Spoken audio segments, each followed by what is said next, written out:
All right, wanted to share this with you. This is the states who agreed to expand Medicare during the Obama years, and the ones that did not, right? And so the ones in yellow have not expanded.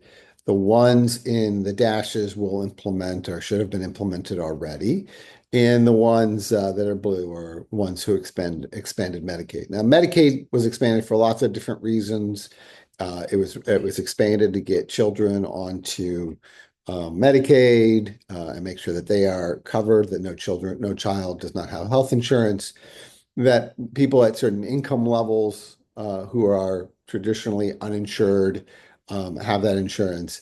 And you know, uh, and then ultimately, when you think of retiring, you want to think a little bit about a couple things. But when you think about longevity risk, and that is living past the age of 80 into your mid to late 80s and into your 90s and even longer, if you're that lucky, then you want to think a little bit about where you're going to live and what states you feel that you're going to get the best likely coverage, because it's probably true that either because you have given away your assets to your family and your heirs prior to dying, um, or because you just don't have the assets to cover your old age, that Medicaid is going to play a significant role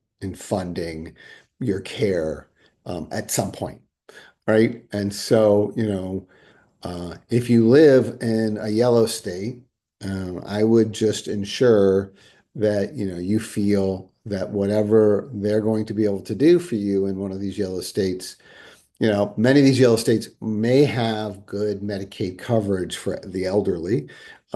But what you want to make sure of is that you are going to have optionality. Um, and when you live in a state like New York or in Pennsylvania or Ohio or even Indiana, they have a Medicaid program. And so it's better to find out what that Medicaid program is going to cover and what it's not going to cover. I can tell you that I only hear very good things about New York. I've heard maybe some average things about Indiana. Um, but as we go into the yellow states, I'm going to guess that the coverage is not phenomenal, or that there are a lot of rules and there are some limitations to what you can get. So I just make sure that you're thinking about your your place that you're living and sort of where they have aligned with the Medicaid program.